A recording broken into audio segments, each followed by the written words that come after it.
परोपकारियों की लिस्ट में संत को प्रथम स्थान दिया। दूसरा स्थान बिटप।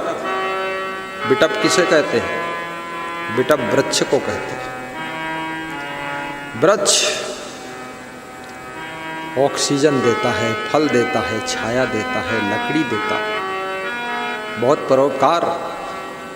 जब वृक्ष की जिंदगी समापन पर पहुंचती है तो अंत में लकड़ी देकर जाता है। दरवाजे खिड़की बनाते हो, बेड बनाते हो, टेबल बनाते हो, चेयर बनाते हो, और उसी लकड़ी में तुम्हारी चिता दफन होती है। जीते लकड़ी, मरते लकड़ी, अजब तमाशा लकड़ी का। तो लकड़ी जिंदगी में भी तुम्हारी सेवा करती है, और मर जाते हो तो अंतिम सेवा ये भी कर देती है। अंतिम दाह संस्कार, चिता जब जलेगी तो लकड़ी ही लगेगी उसमें। अब कोई डीजल डाल के फूंक दे तुमको अलग बात है, पर ऐसे लकड़ी का ही विधान है, जो विधि विधान है उसमें थोड़ा घी डाला जाता है। इसलिए गौ माता की भी सेवा करो। घी कम से कम चिता पर जब तुम्हारी लाश जलाई जाए तो घर में घी थोड़ा होना चाहिए। पशुपालन बहुत बड़ा पुण्य का काम है। पशु पराधीन होता है, मनुष्य के अधीन होता है। ये चिड़ियाँ भी सब मनुष्य के अधीन है। मनुष्य अगर रुष्ट हो जाए पशु पक्षियों का विनाश कर सकता है, और मनुष्य अगर खुश हो जाए तो पशु पक्षियों के लिए कवच कुंडल बनकर इनकी रक्षा कर सकता है। और रक्षा करने वाले का अधिकार मारने वाले से ज़्यादा होता है।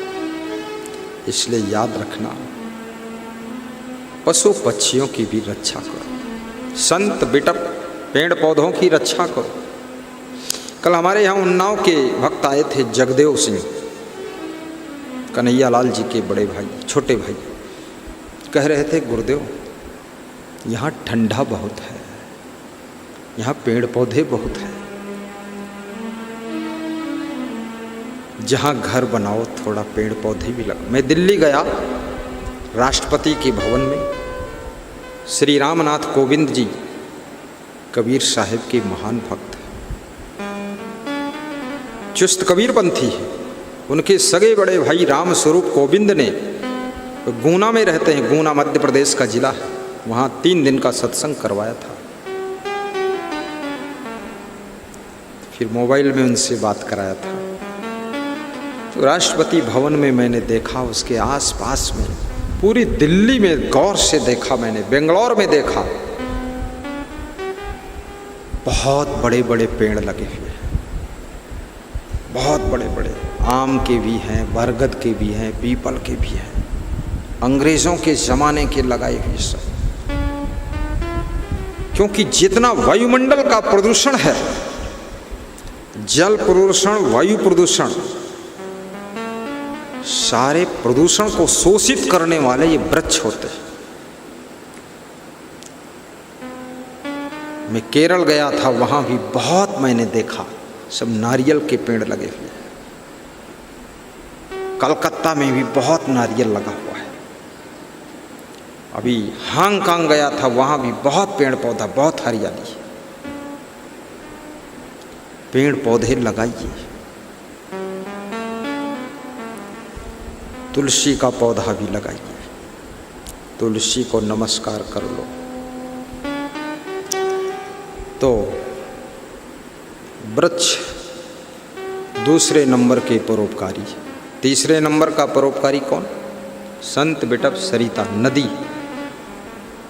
हमेशा जल प्रवाहित होता रहता है, पशु पक्षी, जल जीव जंतु सब तृप्त होते रहते हैं।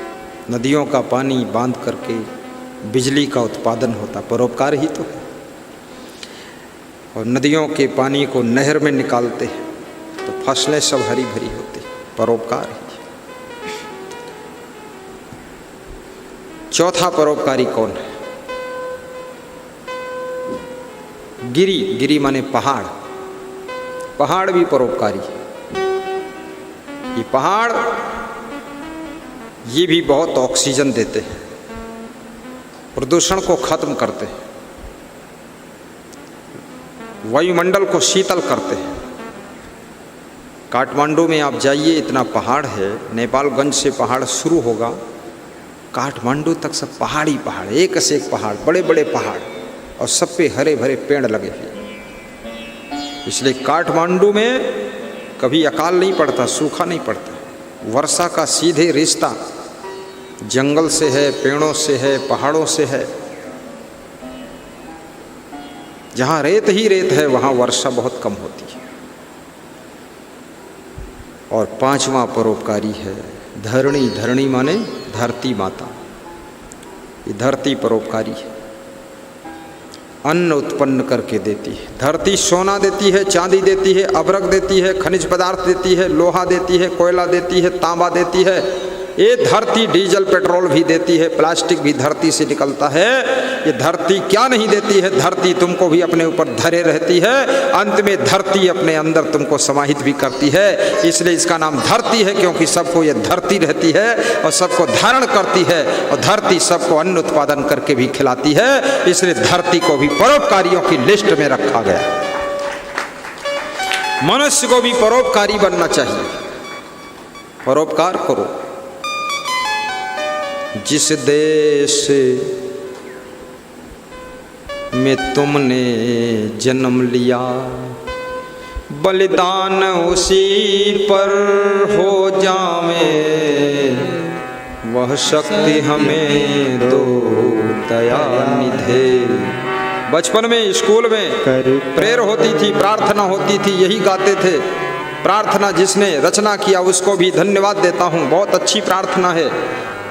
पर सेवा पर उपकार में हम, पर सेवा पर उपकार, पर सेवा पर उपकार में हम जग जीवन सफल बना जावे, पर सेवा पर उपकार में हम। जिसने पर सेवा नहीं किया, परोपकार नहीं किया, इस जगत में उसका जीवन सफल नहीं माना जाता है।